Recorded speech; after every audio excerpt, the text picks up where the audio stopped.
Welcome back, folks. We are back with the National Fiscal Conservative PAC's Evening with Ann Coulter. My guest is Bob Schwartz, who is running for the 5th District House in Tennessee, the U.S. House of Representatives. Bob, welcome. Sir, good to be here. Gosh, we're now at the kind of the end of the evening. Have you enjoyed yourself? What's it been like here tonight? A terrific evening, encouraging. And things like this, perhaps not as fancy as this, Ken, but things like this are happening all over America. I'm old enough to remember the revolutions that happened on campuses in the 60s. The same sort of thing is happening now, but it's the regular folks that are really rising up. They're coming back to take America. So it's exciting. And actually, those are your kinds of folks. You are running for the House of Representatives now, right, and yet you have been a citizen activist. You've been involved for a variety of things. You've been delegates. You've done a lot of things. Tell us about the history that you have as a political activist. Yeah. Golly, well, 35 years ago, I was an activist on campus at the University of Michigan, except I was on the conservative side of the equation. I was reading William Buckley and Ronald Reagan when the banks were getting blown up. Oh, Che Guevara was everywhere.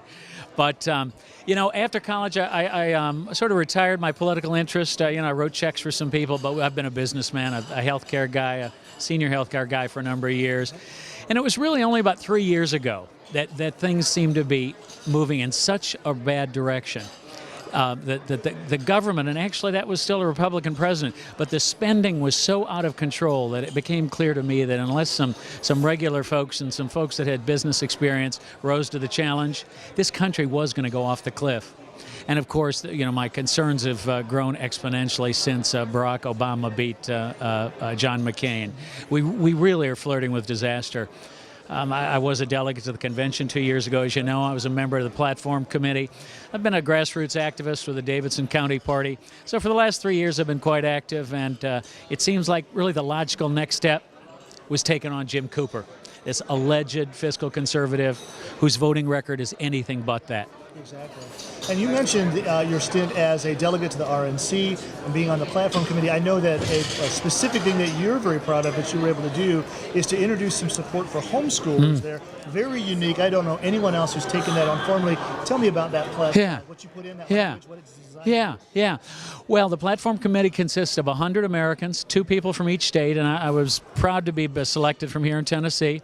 I worked primarily on the Health and Education Subcommittee. And we went through a number of documents that talked about important alternatives to government-run schools.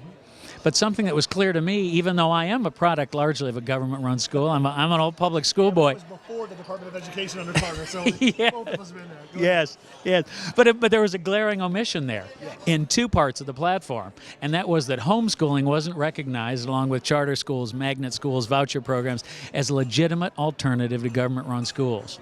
So we offered that amendment. I offered some health care ones that were a little more controversial. This amendment sailed through committee and was accepted on the floor. As a result, the Republican National Platform in 2008 contained language recognizing homeschooling for the first time in either party's platform. And yes, I am very proud of that contribution. Well, and as a homeschooling family, I appreciate your taking up that particular fight. Yes. Glad to do it. Bob, glad to have you with us tonight. Bob Schwartz, Tennessee 5th District, U.S. House of Representatives. Thank you for being with us. Thank you.